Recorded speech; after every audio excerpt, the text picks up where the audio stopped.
Howdy, welcome back. We are heading now to the very last panel of ISOJ 2021. It has been fast. ISOJ week has been very strong and very fast, very quick. This is the 20th session of ISOJ 2021. And I am especially delighted to introduce the second research panel of the year, featuring winners of the blind peer review process of #ISOJ Journal, our official research journal of the International Symposium on Online Journalism. The panel challenging the status quo, new pathways to understanding news audiences today, will be chaired by my friend and longtime ISOJ partner, Dr. Amy Schmitz, a professor at San Diego State University, ISOJ Research Chair, and #ISOJ Journal co-editor. Remember, we first have the presentations by the scholars, and later on we're gonna have a Q&A with the questions from you. So let's start with the very last ISOJ 2021 panel.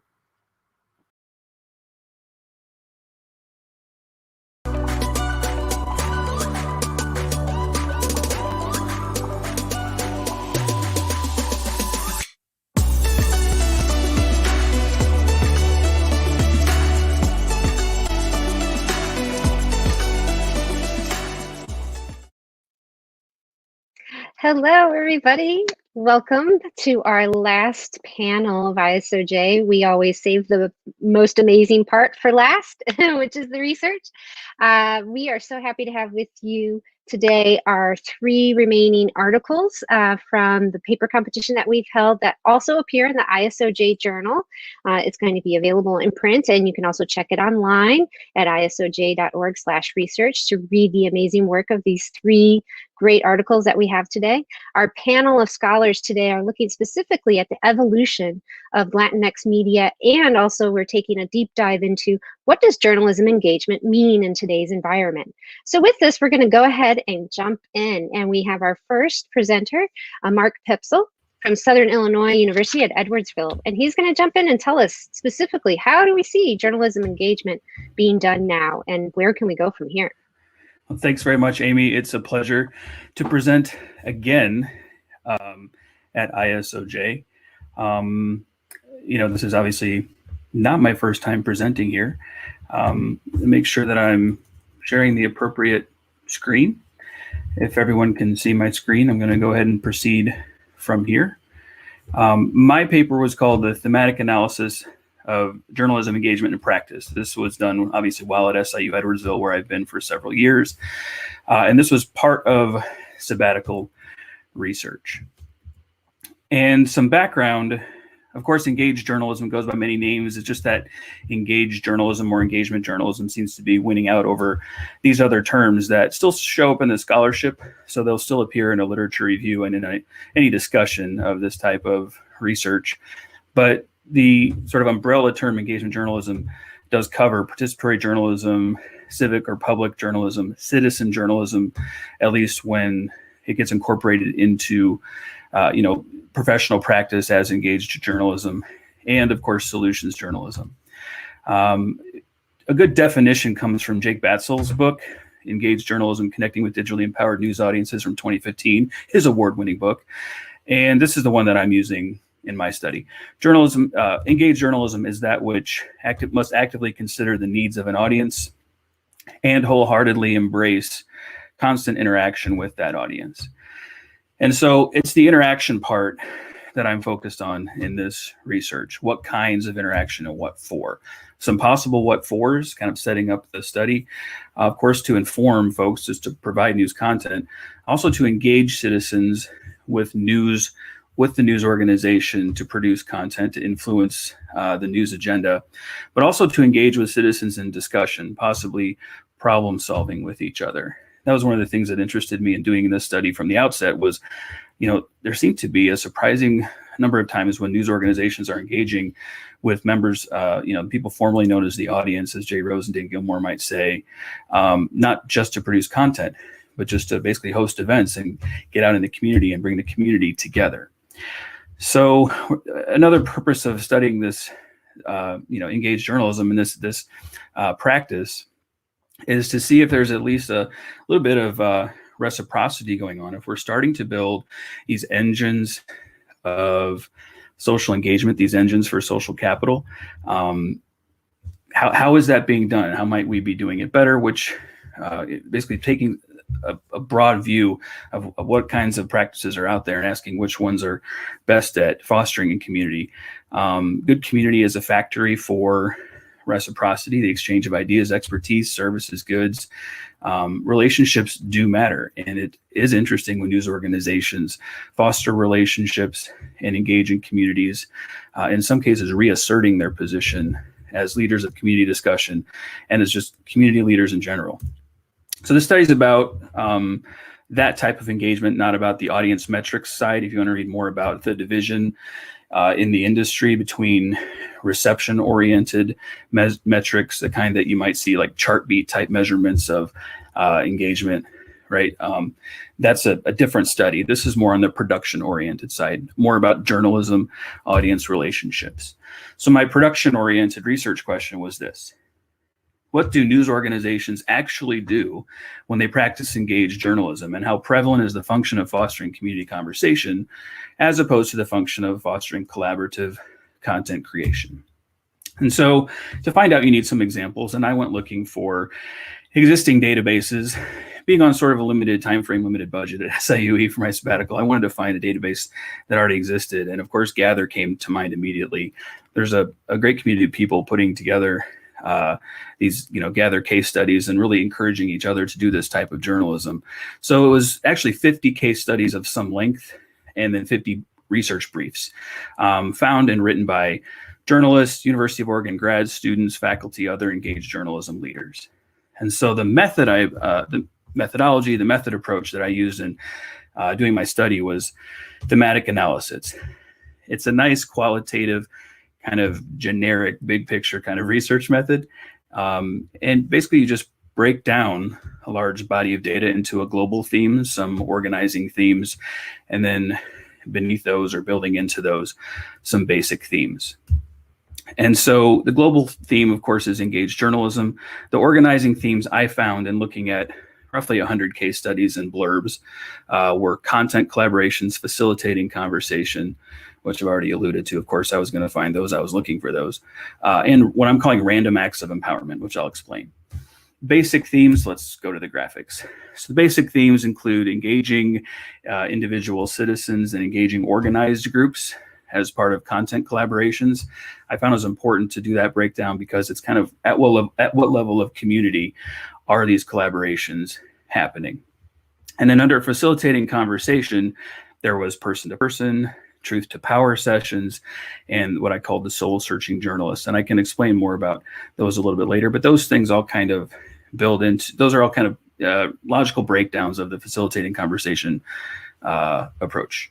And then random acts of empowerment was just a term I came up with to try to explain this other sort of miscellaneous category where journalists in some cases were kind of calling their content itself engaging, even if they didn't really do a lot of community engagement. Sometimes I think there's still that definition floating around that really engaging content or really like diversity efforts to do outreach to quote unquote diversity under the context of the white male patriarchy diversity, that might count as engaged journalism. So these are interesting practices, cool projects, definitely, you know, interesting to put in the database and to talk about among the gathered community, but not necessarily in fitting with the, you know, the rest of the research. So they're kind of off in a miscellaneous category.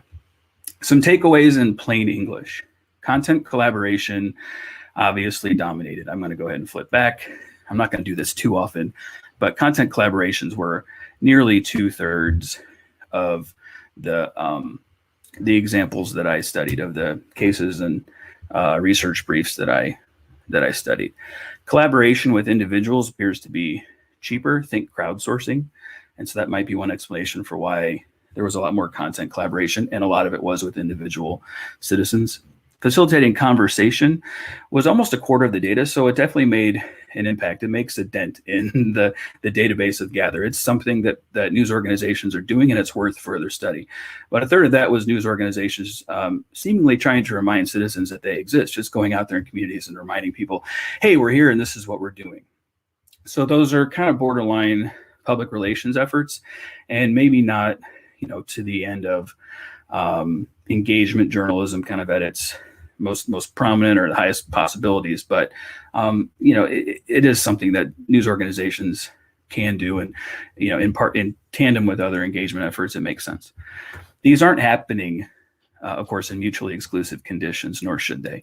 But in the research paper, if you want to read that, I explain how I kind of broke down the categories and how I counted things. If there was overlap, I found a way to decide which way they should be categorized, which is part of the fun of qualitative research. When you achieve outcomes in engagement journalism, you have something for the community to talk about. So that's what moves engagement journalism really out of the realm of PR and branding into reciprocity building. So, you know, we should pay special attention to successes in that realm. And so here are a couple of examples to Google later. This one is how Searchlight New Mexico, which is its own independent effort, used crowdsourcing to investigate restraint. This is of students in the Albuquerque School District. Another great example is Cittadini Retis, and my Italian is not nearly as good as my Spanish, so I apologize. But this was like a community crowdsource project looking at environmental issues all over Italy, where people could report and be added to a database. And now Cittadini Retis has moved on to sort of doing some citizen journalism training. So they're still around and they're doing great things. But the specific case that is talked about in my paper was about calling on different people in different municipalities to report at the municipality level where there are environmental concerns, you know, waste sites and that sort of thing. And another one is Ronacall community info tree. So just to give you an indication of, how contemporary this research is, it went from 2010 all the way through 2020. And obviously the coronavirus and response factors into the Gather database. They did change over their website from when I started the analysis to when I actually finished this this research project, this paper. So they're now at letsgather.in if you want to find more examples of how this could be done. And I wanted to give a special thanks to Joy Mayer, is kind of the big name. She's kind of an inspiration for me in doing this type of engagement research. But also you should know that, the folks behind Gather are at the University of Oregon School of Journalism and Communication. And so that made for a pretty good sabbatical project. And this is me, Mark Poepsel, PhD, tenured professor at SIU Edwardsville, former broadcast journalist, and so on. So thanks very much for this opportunity. And I'm going to stop sharing if that's okay. Thank you so much, Mark, for sharing your research with us and highlighting those major themes that came to be. Really appreciate it. And I think we're going to have some really great questions in the follow-on for the discussion and Q&A section on what journalism engagement can be and how it's being conceptualized today. Next, we're going to move on to Jessica Retis of the University of Arizona and Lourdes Cueva Chacón from San Diego State University. And they're going to share with us their exciting research that is groundbreaking and looking at the evolution of digital native Latinx news. Thank you, Amy. We're happy to be here. Thank you so much, Amy. Oh, here I am. Thank you so much, Amy. This is product of a collaboration that we are starting with Lourdes. Maybe if we can start sharing the, there we go. So we're presenting ongoing findings of a larger project that is mapping digital native US Latinx media. And basically what we're trying to address is the part of Latino media that is also intertwining in the American news media landscape. So we start by addressing the idea and the fact that Latino media has been part of the American news media landscape for more than 2 centuries. But the rapid change in the scenarios in the last years has been challenging for practitioners to revisiting traditional ways of producing news and remaining profitable and keeping financial quality journalism, but also for researchers implementing critical forums about the wide ranges of applications of digital technologies for the practice and the study of journalism. And this is what we're facing right now. So what we address in our paper is the fact that Latino news media outlets have encountered new spaces to communicate with bicultural and bilingual audiences in the United States and beyond. And this is important because we're going to address that transnational characteristics for Latino media in the United States. We are looking to fill a gap in the investigations about diversity in digital journalism. Specifically, our project is trying to identify these new news media outlets and advance the study on contemporary practices. So what we're doing is mapping digital native US Latinx news media that is produced in the US, right? We're examining the online content. We are trying to understand the strategies they are implemented to produce and disseminate information, but we are very interested also in understanding the way they interact with their audiences. And this is very interesting for us. So we're bringing this concept that I published in, it's soon to be published in the Encyclopedia of Journalism. What is Latino news? So Latino news is a product of bilingual journalism practices that require cultural competencies to gather, assess, present, and disseminate news information about or relevant to Latinx communities. It can be offered in Spanish, can be offered in English, and puede ser dicho en 2 idiomas, bilingually. So Latino media engages with the understanding of current affairs, what's going on, but also has to take into account the history, the economics, the politics, and the culture of diverse groups whether they are US-born or immigrants in the US, as well as their global liaisons with the countries that they trace their origins. And this is very important because that brings the transnational characteristic of US Latinx media. What we're trying to address is how digital journalism is complex, expansive, and constitutes massive and ill-defined communications terrain, which is constantly in flux. So we are analyzing a particular momentum, but this can change, and it will change. We're sure about that. So we're bringing, with Husband and You, this notion of the multi-ethnic public sphere and advancing this into the understanding of multicultural media system that considers both the availability, so the offering, but also the accessibility of ethnic media for a larger audience. And this is very important because it's the combination with the production and also the consumption of media.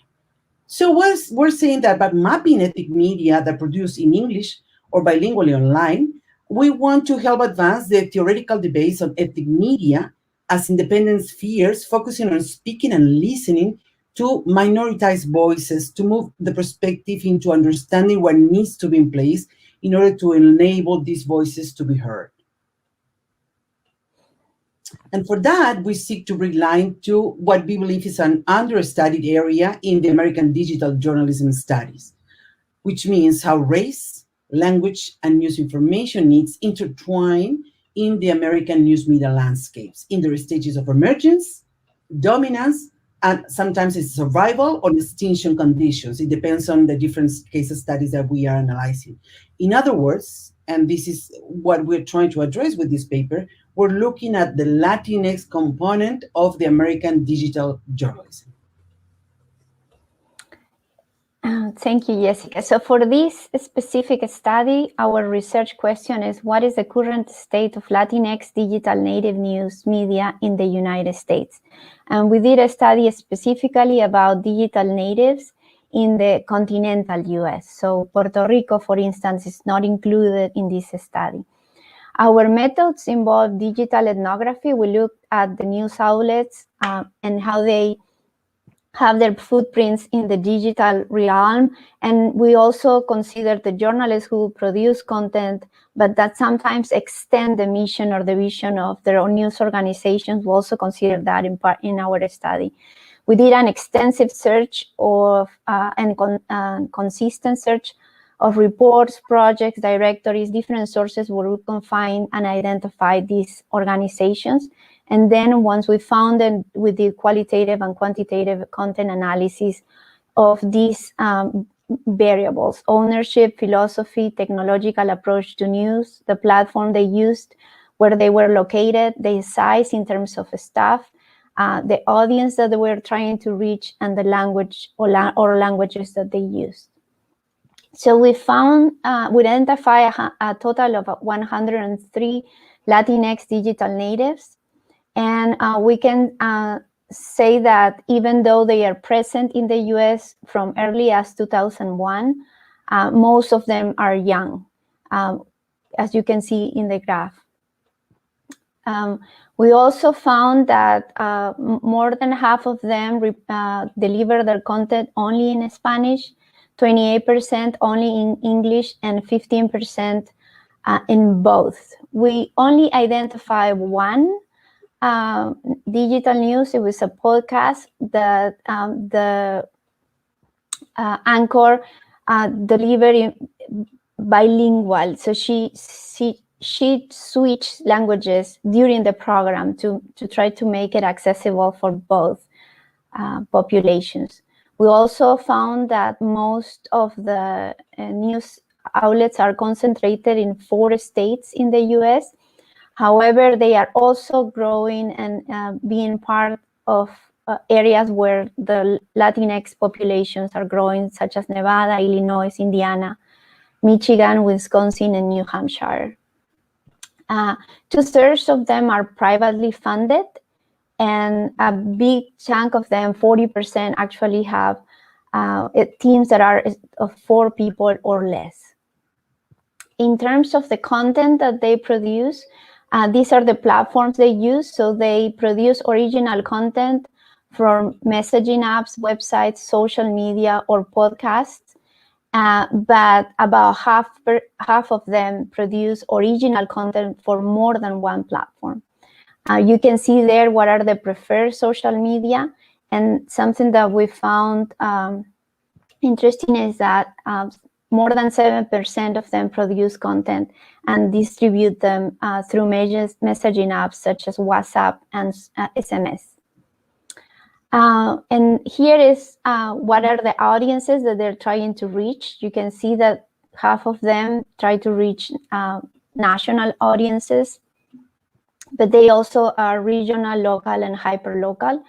And the big part that we want to highlight here is how they are creating these transnational media spaces. So 18% of them not only produce content that was related to different parts of the globe, especially Latin America and the US, but in addition to that, the people who produce the content were also distributed in different parts of the globe. So there were digital natives that had people reporting from Colombia, Spain, Mexico, different parts, but the shows were produced, edited here in the US. And there are interesting cases, for instance, as refugees, journalists that are refugees from Nicaragua, who also produce news media. In terms of the discourse, when we analyze their mission or their vision, we saw that there are three things that they are looking for. They're trying to inform the Latinx community. They want to amplify their voices. And they are also talking about elevating the discourse, not only of the Latinx community, but elevating the discourse about the Latinx community. They want to fight bias and be more accurate reporters of the Latinx context. So basically, we want to run into our conclusions to sum up what we found. One of the main ideas is that Latinx digital native outlets have been present in very early stages of the digital age, but most of them are very young, and therefore they are under research, and we want to fill that gap. Also, the fast pace of the technological evolution and the business challenges probably mean challenges also for us as well as researchers, right? However, it is important to continually map and monitor these changes as they are part of a larger US multicultural media landscape. As we've seen, Spanish continues to be the dominant language used for Latino media, but they are following the language preference of the different generations of Latinx communities, so the offerings of news in English are growing, and as they reflect not only the English news outlets reviewed in this study, but also the bilingual offerings. Latinx media continues to be a mostly independent effort. This is very important to understand, and where the majority of the outlets have less than 15 people and are not backed by the traditional media conglomerates, but evidence of a growing philanthropic funding, either by foundations or crowdfunding, are there.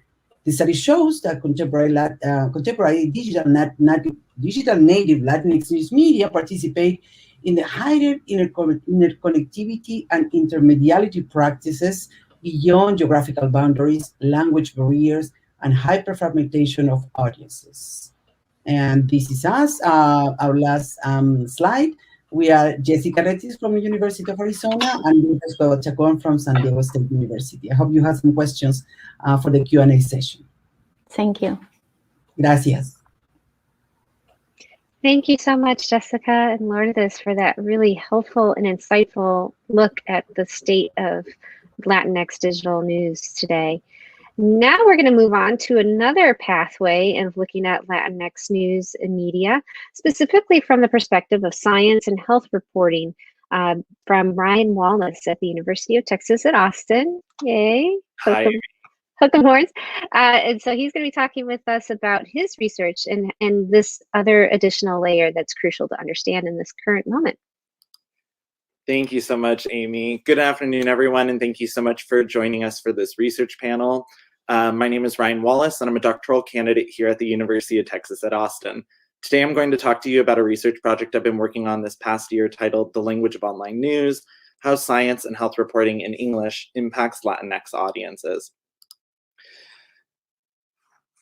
Last summer, ISOJ put out an open call for papers that asked us to look at important and original areas of online journalism. With the ongoing pandemic, I was really inspired to better understand how diverse news audiences have historically obtained important public health information in times of crisis. From research on the Spanish influenza of 1918 to the H1N1 outbreak more than a decade ago, what I found was that individuals without the literacy to read the language of the news are at a greater risk of transmitting disease, whatever that may be. This research suggested that with the rise of the COVID-19 pandemic, language barriers may again be exacerbating historical social inequities amongst minority communities across the US. While often taken for granted, language has an important part to play in protecting communities.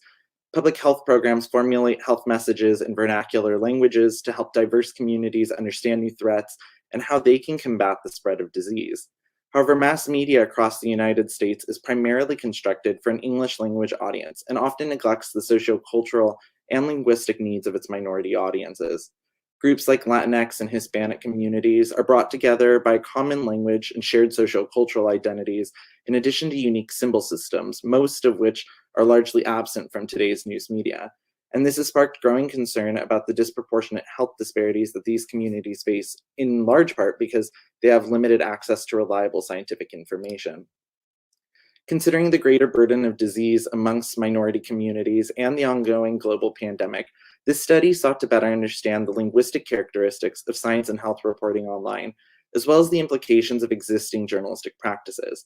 From a journalistic perspective, this research has the potential to inform practical knowledge about the composition of science and health reporting, what biases still exist, and how future reporting could be better improved with a deeper understanding of what audiences are excluded from these conversations. At the core of this study are these following research questions. They focus in particular on the role that language plays in communicating science and health to the public, as well as how these linguistic dimensions of news impact the content that minority audiences have available to them. To answer these questions and paint a clearer picture of science and health in digital news media, this study relied on a multimodal discourse analysis of prominent newspapers and popular science magazines across the United States. From the 7 core publications, which you'll see on the next slide, this corpus included news content from a total of 17 different websites, 1 podcast, and 1 digital newsletter. Additional archival data was also analyzed to better understand changes in these publications over larger spans of time. At first, each publication was analyzed separately, then together as a part of a larger corpus to draw comparisons. This comparative approach offered deeper insights into differing media logics across publications, how some media are or are not addressing the diversity of their news audiences, and what gaps exist in communicating science and health coverage across linguistic barriers. In answering the first research question, it became quite evident that not all publications are the same. Amongst these newspapers and popular science magazines, there was great diversity in how each publication deals with audiences' linguistic needs, ranging from creating solely English language content to creating culturally relevant content for specific audiences in their own languages. In addition to Arabic and Chinese, Spanish language content was actively produced by several publications, including the Los Angeles Times, the New York Times, National Geographic, and the Washington Post. Noting the importance of engaging Latinx audiences and their unique cultural perspectives, publications like the Washington Post prioritize developing media content like the El Washington Post podcast and various opinion sections in Spanish. Other publications like National Geographic and Popular Science, on the other hand, viewed foreign language content editions as a priority for publishers abroad and not domestically in the United States. While some publications like the Washington Post and the Los Angeles Times sought to develop content specifically for Latinx and other language audiences, the primary content of all publications was in English, although they varied greatly in the degree to which they developed content in these other languages. By and large, what was seen across these publications was what I described as an English-first approach, and even at times an only English approach. Content native to the Spanish language, developed by Spanish-speaking reporters for specifically Spanish-speaking audiences, was by far the rarest type of news. However, in analyzing digital publications, 2 other forms of reporting were also identified: evergreen articles that could be published year-round, and common translations from English to secondary languages. These types of news articles were common across the publications. However, both have significant impacts on the discourse that minority audiences are consuming. As seen in these word clouds below, the English language websites for National Geographic focused on current events, the coronavirus pandemic, the wildfires in Australia, conservation, and a myriad of other scientific topics. The website for the Spanish language audiences, on the other hand, was not maintained to the same degree or caliber as the English language site. The stories in Spanish focus primarily on places, destinations, and travel, with evergreen stories like the origin of the Caesar salad cropping up year after year. Simple translations were also found to be quite problematic, in spite of how common they are among publications that do offer content in multiple languages. Rather than interpreting these stories into the social cultural context of these minority groups, or interviewing members of this community for different perspectives, stories are planned, reported, and published in English first, and this perspective was definitely seen in the final products. Many articles in Spanish were near verbatim translations of their counterparts in English, and what was even worse was that there were often significant delays in the publishing of these translations.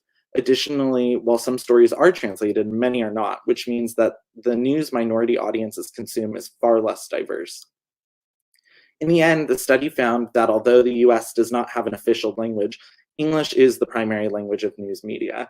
And this English-first approach can have significant impacts on the news that minority audiences have available to them. This was particularly concerning given the context of the COVID-19 pandemic, as minority communities face disproportionate burdens of disease and rely on news media to communicate important updates. If news organizations are not considering the diversity of their audiences when they produce science news coverage, this English-first approach can have devastating implications for the health of these communities. I want to thank you all so much for the opportunity to share my research with you. If you guys have any questions, please feel free to reach out, and I hope that you give my article a read. Thank you. Thank you so much, Ryan, for sharing that with us today. And with that, we have had a chance to hear from our 3 different scholars on their research. We're going to have time here in just a moment for discussion and Q&A. We are also going to first jump into the special ISOJ announcement of the Top Paper Award, as well as talk about the call for papers for 2022.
Hello, everybody. We were having a few technical issues there for just a moment. So we wanted to give a couple of announcements. We were hoping to be able to show you our screen, but unfortunately we're having some technical issues. So we will just go forward. You know, that's what happens in the technical world, digital world. So first of all, we want to go ahead and show you, of course, our ISOJ journal that has just come hot off the presses. And again, you can take a look at any of the articles that are featured on our website at isoj.org/research. You can check them out there digitally as well to find out more. We also wanted to give 2 announcements, as I just said a few minutes ago, about the Top Paper Award. So the Top Paper Award is based on the highest rankings that we had from the peer review process, blind peer review process of our papers. The judges who ranked this particular paper as the highest ranked in terms of the scoring, as well as the quality of what was covered, the uniqueness, as well as the innovative approach to looking at something that is underrepresented currently in the scholarship. And so we are proud to announce that the Top Paper Award goes to Dr. Jessica Retis and Lourdes Chacón for their study on mapping digital native U.S. Latinx news. So congratulations, Jessica and Lourdes. Yay! So you will be receiving a plaque to your homes. We normally in non-pandemic times would do this in person with an actual plaque, but you will be receiving that soon. So congratulations to both of you for your work. Thank you on behalf of the Thank you. ISOJ co-editors and reviewers for this year. Thank you. Thank you. Muchas gracias. De nada. Next, we're going to talk about our call for papers for next year. So, of course, we're always looking to the next ISOJ. And so next year is going to be ISOJ 2022. And so next year, we're going to be focusing on a new theme for next year. If you'd like to go ahead. Yeah, thank you. So next year's theme is going to be on AI and news. And we are so honored and happy to have Dr. Seth Lewis, UT Austin alum, as well as a fellow ISOJer presenting his research in the past for ISOJ. We are very honored to have him as our guest editor for next year. And so the theme will be on AI news. So get your ideas going now in terms of what you'd like to do. There'll be a call for papers coming out within the next month or so that we will be posting up on isoj.org, so you can check that out. All right, so let's go ahead and jump into Q&A. There's a lot of questions that we have to get to here in terms of what we would like to discuss. So why don't we first jump over to Mark. Mark, I wanted to ask you, we'll just wait for Mark to show up there. There you go. Hey, Mark. Hello. So I wanted to, if you could tell everyone a little bit more about Gather. And how you came to see this as a platform to help do your research, because I think you only gave a couple of seconds about it in your presentation. I think it'd be helpful for people to know this as a resource from the standpoint of your research, but just in terms of the bigger sense of what Gather represents in this moment. So Gather is a community of people who do engage journalism. And so there are many case studies, but also, I actually looked it up today, there's a community of people in like the members only section that is 600 plus members. And then there's also a Slack channel that people kind of use for questions. It's broken down into several different subcategories based on what types of participatory or engagement projects people are working on. And that has almost 2,000 members. So it's really a community of people first, and then a repository of information second. But it's a great publicly available resource if anybody wants to just sit and read cool case studies of engagement projects all day long. In my study, there were like roughly 100 different cases and blurbs that I looked at. And so, 54 of them, I think, are case studies that go up to 3,000 words long that include, in some cases, the costs, in some cases, limited outcomes, and what these projects were all about. So it's a great repository of information, but it's also a community. Excellent. I think it serves as a great place for people to consider to look at as a resource in these moments when we think about journalism engagement and building that relationship with the community in particular. We have a question. Very open, it's a very open and welcoming group. I just want to say that, if this serves as nothing else than an ad for go check out letsgather.in, do it. And Joy is an awesome person to shout out to Joy here as well if she's watching. We have a question from Alfred Hermida, who is actually our guest editor from last year's journal, who has a question for you. How far did you find the relationship with communities that were extractive or reciprocal? I think in terms of, whenever there was fostering community collaboration, so about 25% of them, just under that,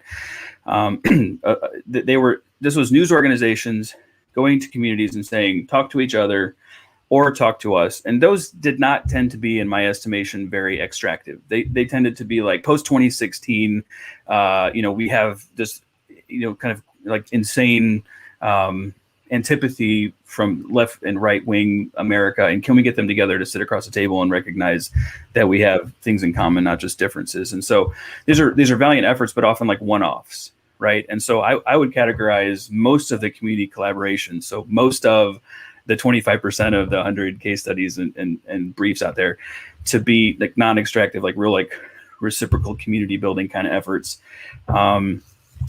For like the 2/3 where there was a lot of content work, I think many of those were kind of extractive. Like I would break down that content work into database building or database breaking. Like we've got government information, we want to break it down, we want community help, or we want to build up databases. And I just thought it was important to differentiate between individuals and communities, because when you're talking individuals, they're kind of out there isolated on their own. And that can be kind of an extractive, like, just give us our data because we got to get this story done and we really want to collaborate with you, but in the way that serves us. So maybe 2/3 of those, collaborative projects, case studies and briefs were, content oriented. And of that 2/3, I'd say about half of it or more was just individuals, like give us some stuff. Mark, actually, Ryan's got a question for you. Do you want me to ask it? You got to make him ask it. I can ask it. So, I was thinking in particular about public health and environmental issues because you mentioned those in your presentation. So I was thinking, what role do you think that journalists should play in supporting these crowdsourcing efforts? And like going beyond like the individual level, do you think that news organizations could facilitate better conversations across these projects? So I think you're helping me to highlight like my favorite case, which is Cittadini Rettivi, right? So the reactive citizenry in Italy. And the reason I would call that group collaboration is because you needed to contribute based on what was happening in their own geographic area, so in their municipality. And so journalists can and should facilitate discussions about improving our environment.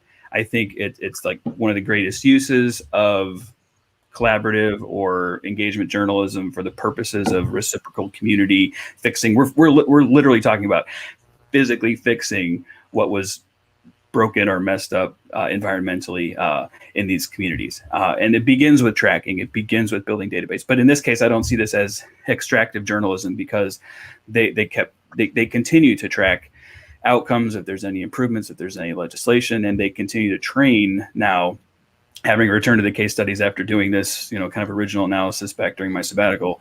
They train citizen journalists. So they're trying to build a network. And they've also done a documentary. Right. So what kind of started as a website and database became a film, became a training ground. And that to me is an example of what's possible. Going over to you, Ryan, looking at the research that, you explored, you brought up the point about how, many of these news publications only offered a few sections of coverage in alternative languages like Spanish. And then when they were translated, often much later in the news cycle, and often lacked the perspective of minority audiences. And you mentioned this may not solely be a question of priority, but maybe a question of resources as well, right? So I was curious to kind of know from your perspective, what do you think newsrooms should do to address this more specifically moving forward? As we know, the global pandemic is continuing for, however long it may be. And, looking at health, public health information and news is so crucial in these moments. So I don't know if you have some insights you can share in terms of what might be able to be done in these moments. Yeah, I think that Mark actually touched on this at the end of his paper as well. But I think that a lot of these sections where it's kind of like show and tell, where they're allowing these communities to speak for themselves, just highlights the fact that there's not enough diversity within our own newsrooms. So journalists are not bringing necessarily that cultural perspective to their reporting. And so instead of receiving public health information that might be tailored to minority audiences, they're just translating it verbatim. And I think that one of the things that was like most shocking and kind of upsetting to see is that, especially in the context of the COVID-19 pandemic, new technologies have made translation verbatim very easy, but there is often a significant delay between the English publications and these other alternative languages. And it's not because more content is being added. It's not because another context is being considered. It's just kind of a secondary priority is kind of what it feels like. And in the end, these minority audiences, like I mentioned, have disproportionate burdens of illness within these communities. So if you're not getting the news to wear masks before you go out to protect yourself at the beginning of the pandemic until 2-3 days later than the rest of the nation, that can have significant impacts on health. So I think that including better diversity within our newsrooms can really help address that perspective, because like I myself, like I grew up consuming different languages of news media from across a wide variety of sources. And if other people in the newsroom share that experience, they can speak to that. There's a question here for you, Ryan, that someone has posted. They said, this seems so much like core periphery international news coverage with NG and Espanol versus regular Nat Geo. It's like you can taste the hierarchy in the Spanish language coverage. So what sociocultural norms does that reinforce with Latinx communities? What does it say to the diaspora, to tie it to Jessica and Lourdes's paper? Yeah, I think that at the end of the day, it kind of, I had mentioned it within the paper, but some publications treat it basically as other languages is a concern for international editions. That's not the American publication's responsibility. And NG and Espanol is a good example of that, in that it's a lot of evergreen news. It's not necessarily hard news that is impacting communities every day. And there's something else that I think is like echoed to the diaspora, similar to the other types of like media that we consume with our music and stuff. It's like you have to go outside of your own country to consume the media that should speak to your community when our communities are already here. So I think it's something interesting to consider, and a lot of publications are doing great things, but like I mentioned, Scientific American was one example that I really love, because they publish still currently publish an edition in Arabic every day. However, the Spanish publication has been kind of left behind since about 2017, I think. And it's disheartening to see that because of resources, we're not necessarily capitalizing on the frameworks and the publications that we already have. If you have an existing website that is filled with content, why are we not keeping that up, even if it's just translating works back and forth? There's an interesting question here from Paul Pfeiffer, who asks, how are health and political disinformation different in Latinx communities, and how are they being confronted? I know that wasn't the focus in your article, Ryan, but there does seem to be some tangential aspects to that too, to look at. I think there's definitely overlap, but it's also its own entirely different beast, because of the fact that like Latinx communities, even here domestically, consume media through different like platforms, even like chat-based applications versus Facebook. The types of misinformation and the ways that they're being spread is it's very unique and very different, and there's a growing group of researchers that are really tackling these sorts of issues. And I think that COVID-19 has just given us a massive context for better understanding these types of phenomena. If I can add something to that, Amy? Of course, Lourdes. Yeah, so Latinx news media are actually trying to reach Latinx communities at the places where they are gathering their information. So you all probably heard how a lot of political misinformation was going on through WhatsApp in Florida, for instance, during the elections. And so we found, not necessarily the ones talking about politics, but we found media, Latinx media that works on the border. So for instance, Conecta Arizona, El Migrante, and they were using mobile applications, either WhatsApp or SMS, and more At the interior in California, we have El Tímpano that uses SMS, and then I'm missing one right now, but Que hay de nuevo New Hampshire, that they also use WhatsApp. And so they have like different levels of engagement with the communities, but they try to reach them at, the places where they usually gather the most, and they also prepare material in a way or content in a way that it's focused to fight this misinformation. So WhatsApp, they prepare, small graphics that are easy to forward. And with the SMS, they try to be very personal, asking people to ask questions about or tell the organizations what are the main problems they're facing with COVID, rent, things like that. So it's really important for us to understand that, Lourdes. Thank you. Yeah. And going to both you and Jessica, there's several questions that we can dive into. But one of the first questions I wanted to ask both of you is, you were looking at the 103 organizations across these outlets across the country, and as your findings showed that most are being funded through crowdsourcing efforts and philanthropic aspects. What do you think will be ways for them to build their business model moving forward beyond these areas? I don't know if there's any insights that you might have, knowing that those two aspects can be precarious in moments, right, in terms of funding, a funding model. Lourdes, you want to go? Sure. On this first one, we did more like as an assessment. So we tried to figure it out how small or large they were and how were they funded.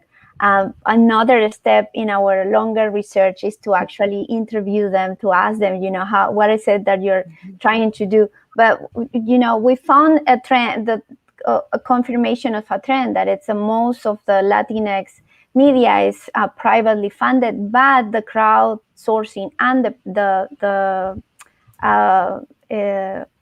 nonprofit funding through foundations and so on was increasing comparing to the past. So it looks like they're looking toward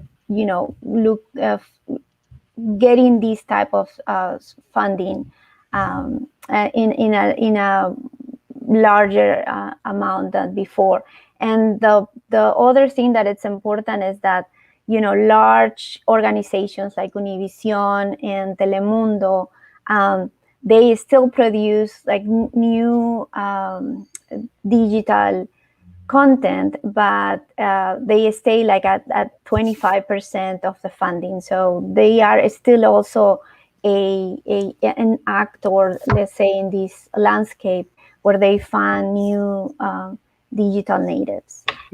So a couple of things that I would like to share is like with the the results of the last elections, it was very interesting to see headlines saying that Latinos are not a monolithic vote, right? So that was interesting because my students in my classroom were saying, Profe, they should be in your classroom. We already know that. Why are they writing those headlines, right? So one of the things that we need to address is that we cannot talk about, it's not a homogeneous and static picture. You cannot, such as Latino communities, we are very diverse.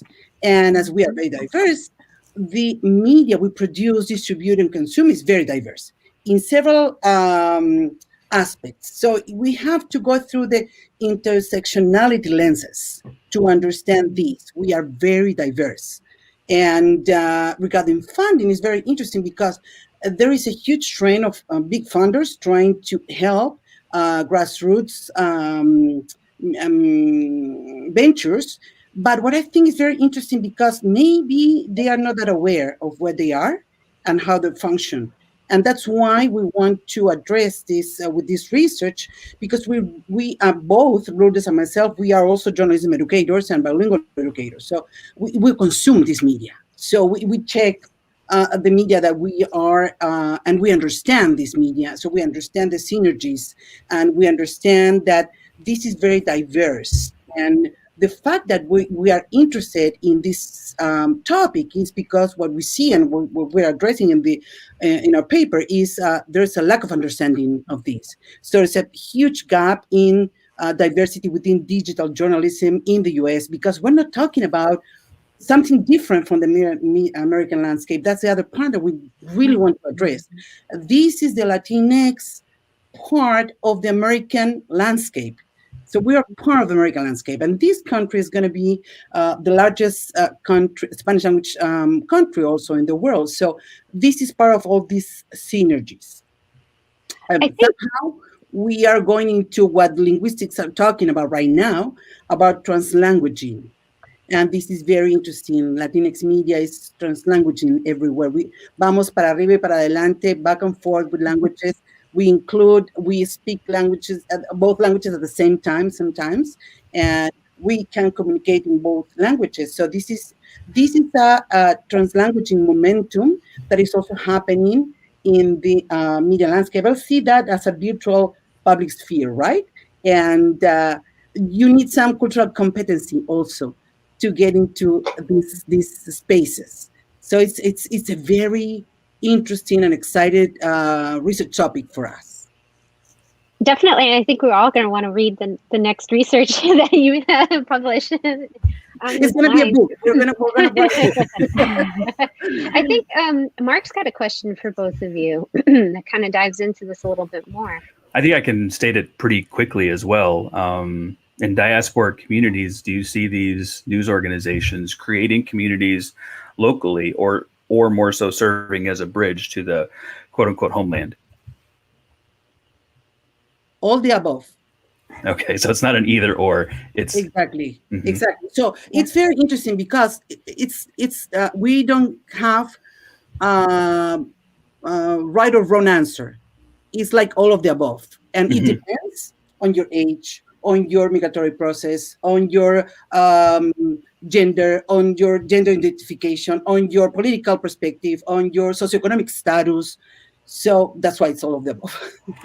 Yeah, just to mention a few examples, like I was talking in the presentation about these refugees, these journalists that came from Nicaragua, and so they are still living that, exile, and they're focused on reporting about what's going on in Nicaragua because things are bad there.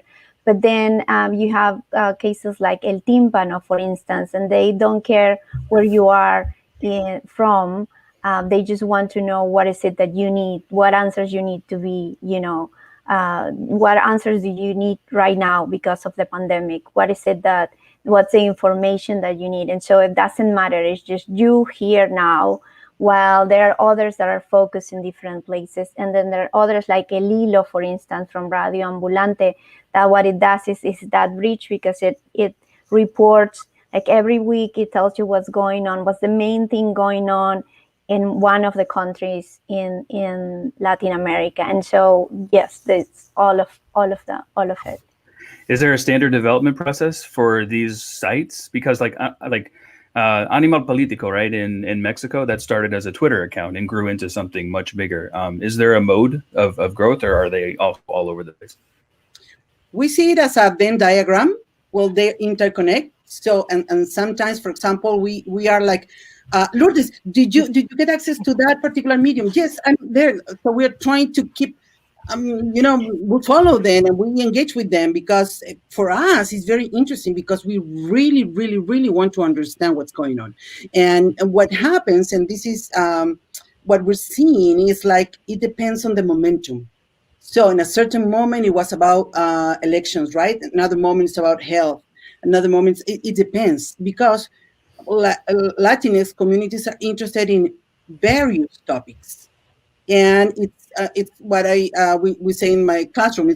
We are global, right? So we're interested in what's going locally, but also what's going on globally. Not necessarily with the entire world, but maybe people in Queens are interested in what's happening in Puebla, right? Mm-hmm. That's the connection. So translocal connection. Yeah, but I also would say, and this is. We haven't confirmed yet these with research, but I would say it's very reactive. It could, because of crisis needs and things like that, because there's no permanent interest from investors, and having news focus on the Latinx community. So every time that there's a crisis or there's a really strong need for something, then that's when people step up and, or change.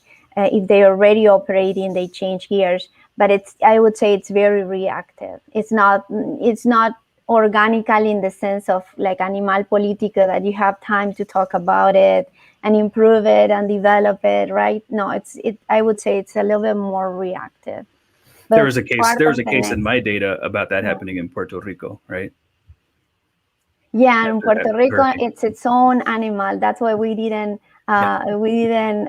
Speaking of Venn diagrams. Yeah, we didn't touch that because it deserves its own. Yes, its own. But we're going to see Puerto Rican media in the right in the island area. Yeah. So it's interesting what's going on also in Florida and Orlando, in other parts that we have the Puerto Rican diaspora. Mm-hmm. Ryan, you also had a question for Jessica and Lourdes too. I did. So I was interested in particular because you guys found that a majority of the organizations were privately funded. Do you think that it impacts the news agenda that they're able to talk about? If they're not necessarily funded by Univision, do you think that they can be more creative in the content that they produce? I think so, but at the same time, they are a little bit more fragile in a sense. Like some of the organizations that we found, like we said, most of them were teams of 4 people or less. So we could see that some of the operations weren't completely consistent and they were struggling. And so they were more creative, probably yes, but there wasn't that consistency, right? And so in that case, the organizations that were crowdfunded or were nonprofits were a little bit more stable. But then those organizations tend to be a little bit more planned from the beginning.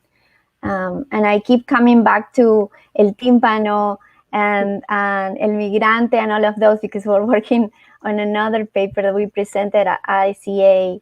But in this case, for instance, it was noticeable how the listening collectives that are now popping up to produce more radio news and more podcasts are being very influential in that sense in creating this type of news organizations.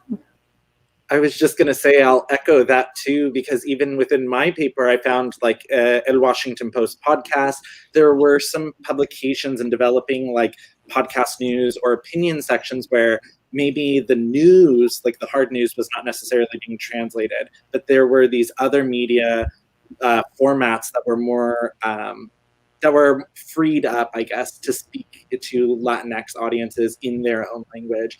And I think it speaks to the long tradition of, for example, like radio news in Latinx media. So it was very interesting to even see that within American, like English language news publications.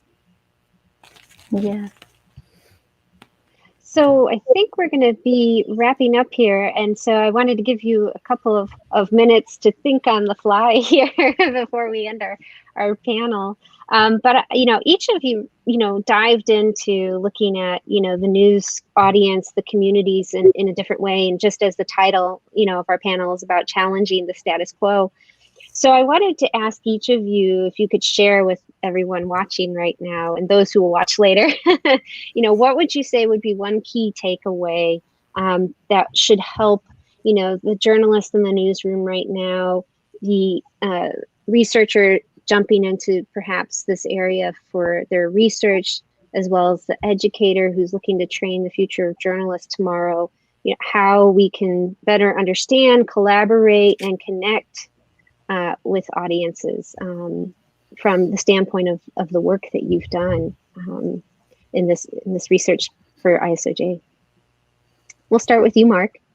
Engagement journalism isn't going anywhere. And it really is just a matter of how you use it. I think technology enables so much crowdsourcing that it's just too attractive a means of gathering information for telling stories in a time when newsrooms are shrinking, right? When there aren't as many jobs, but you can still try to have the reach of 2 or 3 people, that there will be a lot of engagement. Making sure it's not extractive in nature and making sure it doesn't reinforce racial and gender hierarchies. That's going to be on all of us, especially the researchers, to analyze, discuss, and try to find solutions for. How about for you, Ryan? I was going to actually echo what Jessica had said something earlier, where I think that even as educators and as journalists ourselves, like, we're always taught to consider who is our news audience and to not look at that as a hegemony, to kind of think of what are the different aspects of these communities and what makes up the American news audience is something that we need to be thinking about within newsrooms, but also within our research. And I think that one of the big things that this issue brought to light is that we weren't necessarily looking for what news audiences they were talking about. We were looking at what news audiences are missing, and like what components or what communities' voices are missing from the dialogue. So I think that that's something that's really important in terms of research and journalism for the future of Latinx media. And Jessica and Lourdes, both of you can share your takeaways too. Sure. Everybody. If I can go first, one thing that like Jessica says, we're also teachers of bilingual students, and I think the one takeaway that I would like for them to remember is that their biculturalism and their bilingualism is as an asset. And I understand that, students who are graduating or just, thinking about journalism, they look at large and prestigious news organizations are their dream jobs, right? But that doesn't, working on Latinx or not Latinx, but digital and news media, maybe small organizations where they can directly apply those assets in addition to being, very familiar with the digital world, the mobile world, is where they could actually make the most impact.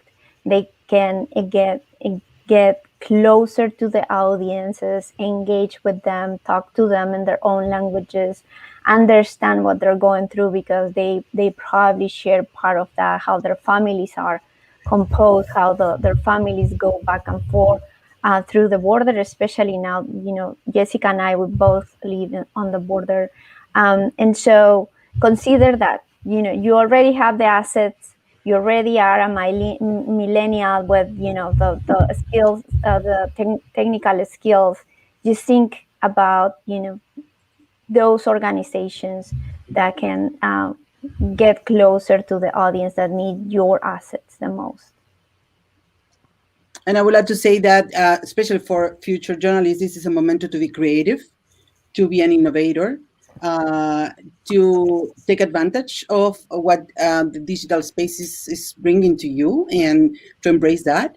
And the other part would be for me in trying to understand that there has been several attempts to cater the Spanish language audiences by translating, even Google translating. And that doesn't work. Translation is not the way to go. You need to understand when you're writing and you're speaking to English language Latinx communities, there's a certain groups that you're talking to about and you're engaging with. When you're speaking Spanish and you're writing in Spanish, it's a different area as well. And the same when you use Spanglish. It's so translation, it doesn't work here. It's like being bicultural, being I would like to say it's intercultural communication. And talking about diversity, equity, and inclusion, it's a trend for educators. This type of research is showing that people are already giving some options to people to be included in the public discourse. right? Well, thank you for sharing those key takeaways. Hopefully everyone was writing their notes down from each of you on insights to move forward with.